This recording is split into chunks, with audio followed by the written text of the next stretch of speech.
I noticed something really weird today. I was on my phone, scrolling through my banking app, spent about 5 minutes looking through, and then closed my app and went over to social media for a change, see what's going on. And suddenly I felt like I was failing at life. We're living in a time where the wealth is the performance, and it's making us lose sight of what actual financial health looks like. So even if you're doing well and you feel like this, what's going on? Today I'm ignoring the influences. No more social media business.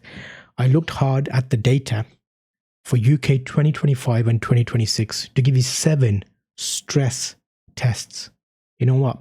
If you pass even 3 of these, you're doing better than the majority of the people you're comparing yourself against, or the ones that are on social media.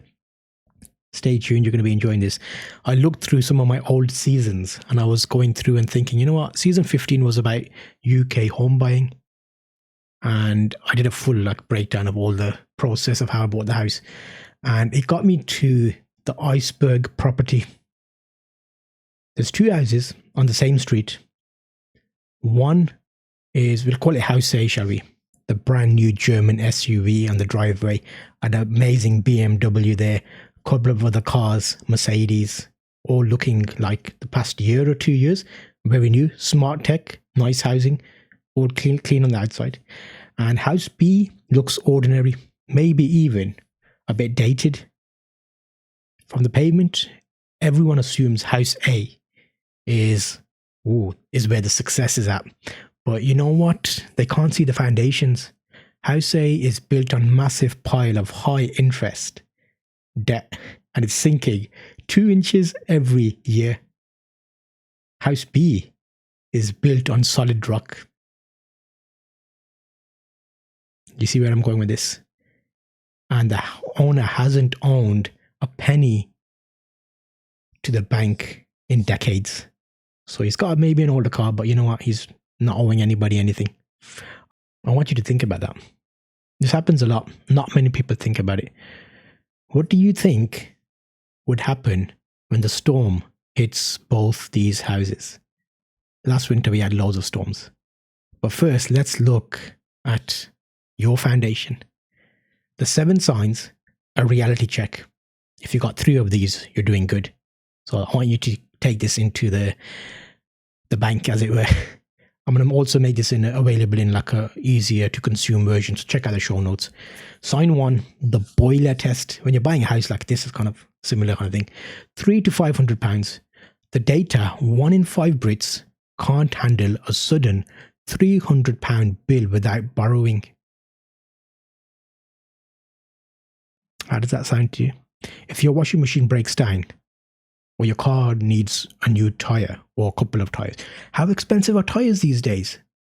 My neighbour had, not the same neighbour, the neighbour had a tyre fitted, £60 for a tyre. And he had a puncture, and the puncture used to be £3 for a patch. £8. What is going on? But yeah, that's beside the point. So yeah, your first thoughts are going to be, if your car needs a new tyre, it's annoying.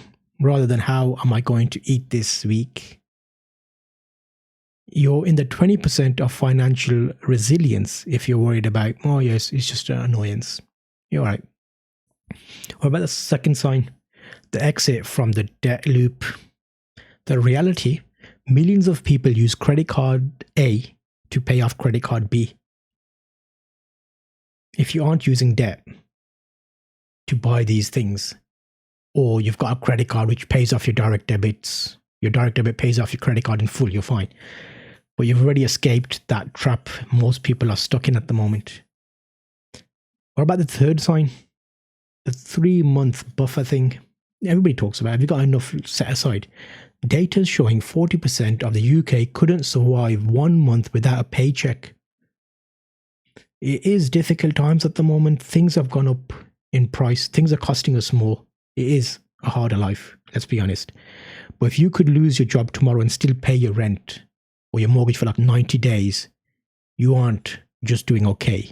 You have more freedom than almost half of the working population. Think about this for a second. Sign 4, the comparison of net versus gross.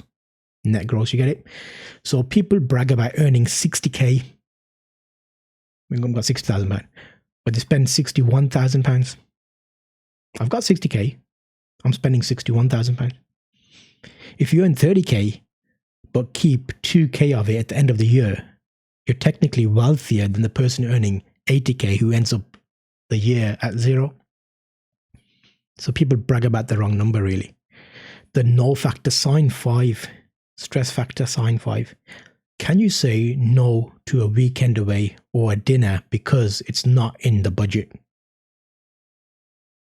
Most people say yes out of social fear and fear. But you know what?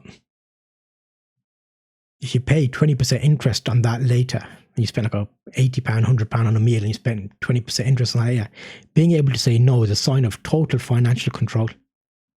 What about number 6? The invisible retirement.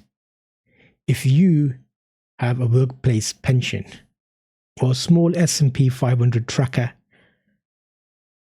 that you just like leave alone and let it sit there to earn lots of money for you. There's loads of options out there, but a lot of people do that. You're ahead of the game already because firstly, you've got a savings set aside. Most people don't even know what their number is. Keep that in mind. Pension experts need to be addressed for like pensions and things, so it's an interesting one, depending on your age group, if it applies to you. The last test, this is the 3 a.m. test. The ultimate sign of wealth is silence.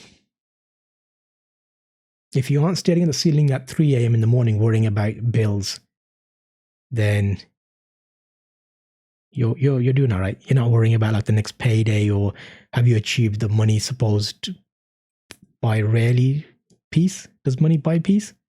It's like a lot of people are like, I've got the money, but am I chilled? Do I have to worry about anything? How much is coming in? How much is going out?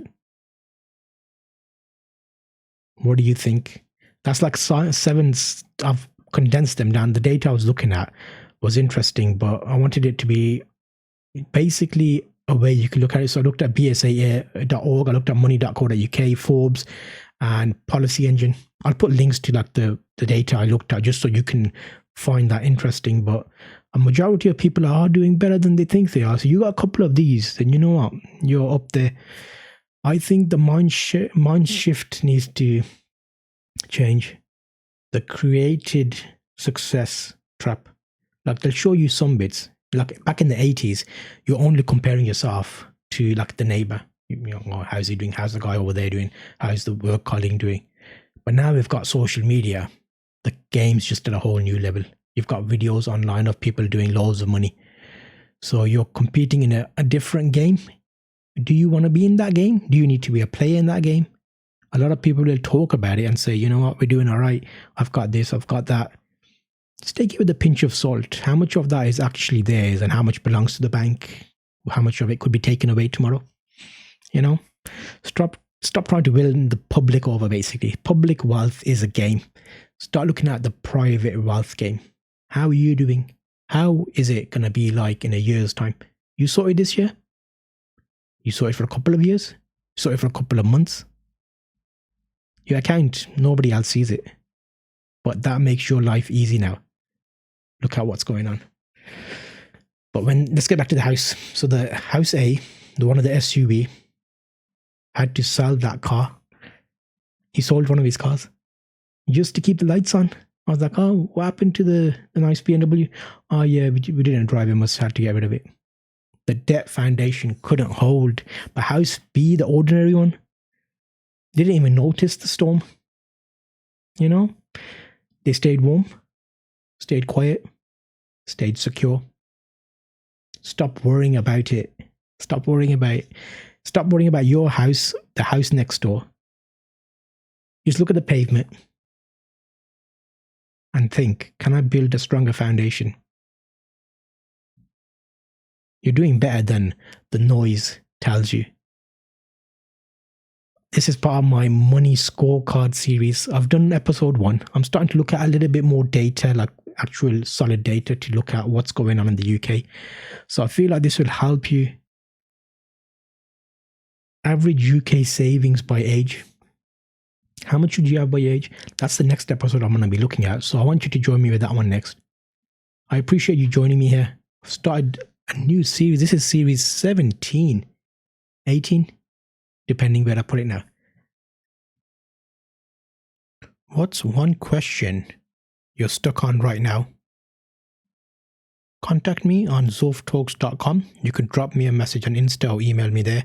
If you want, you could even put your answer below this episode in the comment section. I read through every single one and it helps me shape the shows. So it'll be good to hear from you.